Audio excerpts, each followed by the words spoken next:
Ito nga po pala yung part 1 ng pagre-restore natin ng TMX 155 natin. Dahil nga sa katagalan na ng motor na to mga bossing ay kinalawang na at lumuma na yung mga ibang parts nito. Kaya ang gagawin lang po natin dito mga bossing ay re-repaint lang po natin yung mga kinalawang na parts niya at papalitan na po natin yung mga dapat palitan. So for today's video mga bossing, ilalabas na natin tong TMX 155 nating motor mga boss. So bagong umaga, bagong pagkakabalan na naman ang gagawin natin ngayon. At dahil nauso na naman nga ang back to stock yung TMX 155 mga boss, yun bang kala mo kakalabas lang sa kasa yung motor, yung tindig, yung kinis, yung lahat mga boss? Tignan nyo na yung mga pintura nya. Ano, yan, nagpapa-repaint na mga boss. Nagpapa-repaint na. Pangit no. Kaya i-repaint natin yan mga bossing. Ano, puro kalawang. Yan, magbabaklas muna tayo ng mga pintura ngayon mga bossing. Baklasin natin lahat yan. Yan, bababa din natin yung makina yan. Yan, tapos papalitan natin yung dapat palitan mga boss. Yan, babalik natin sa stock. Kahit wag na natin patagalin to mga bossing, baklasin na natin agad to. At inuna ko na nga binaklas tong carrier niya dito sa likod. At binaklas ko na nga din tong dalawang tornilyuhan niya dito sa may upuan niya. Sabay hila at tinanggal ko na nga rin tong pagkakakonect ng dalawang plasher niya dito sa may likuran niya. At syempre tatanggalin na din natin yung pagkakatornilyo ng rear fender niya mga bossing. Sabay hugot na rin ang pagkakakonect ng wiring ng taillight niya. Tinanggal ko na nga din yung pagkakatornilyo ng resistor niya. At syempre tatanggalin natin yung bracket ng mga plasher natin mga bossing kasi i-repaint din natin yan. Pagkatanggal nga ibabaklasin na din natin tong plate number natin at tatanggalin na din natin itong bracket ng taillight niya. Isinunod ko na nga rin binaklas itong engine guard niya mga bossing.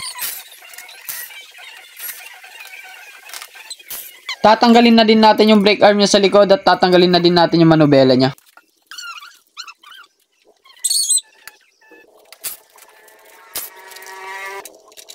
Pagkatanggal nga ng manubela, sinunod ko na nga rin tong tambutso niya mga boss. Tinanggal ko na nga rin itong gulong niya sa likod at pati yung kadena niya. Pati na nga din tong dalawa niyang shock sa likod mga boss ay tatanggalin na din natin. At isinunod na nga din natin tong swing arm niya. At tinanggal ko na nga rin yung ibang bracket dito sa may engine niya. Pati nga yung mga side cover ay pinagtatanggal ko na din. Pinagtatanggal ko na nga rin yung pagkakatornilyo ng engine niya at hinugot ko na rin itong tangke niya. Sabay buwat ng napaka-quality niyang makina. Pinagtatanggal ko na nga rin yung iba pang nakalagay na bracket dito sa may makina niya. Pati nga itong head cowling niya itatanggalin na din natin. Maskara kung tawagin ng iba. Lahat nga nang nakikita nyong nasa harapan niya ni talagang pagtatanggalin natin. Ewan ko na lang kung may babalik ko pa yung mga yan. Kaya kung gusto nyo magpasiray, pumunta lang kayo dito sa bahay. Dito sa may 11111234567 Street, Block 12345. Yun lang. Barangay Dimasapulan, Kawayan, Kiling, dun lang. Liko lang po kayo dun. At andun na po yung bahay namin. At tinatanggal ko na nga din dito yung gas cable. Sinunod ko na nga din tong left and right. Di ko alam kung anong tawag dyan. Basta hawakan na may kasamang lagayan ng side mirror, na may switch ng ilaw, na may handle grip. Basta yon. At yan na nga ba yung sinasabi ko sa inyo eh. Tatanggalin ko nga lahat talaga yan. Lahat ng nakikita nyong yan.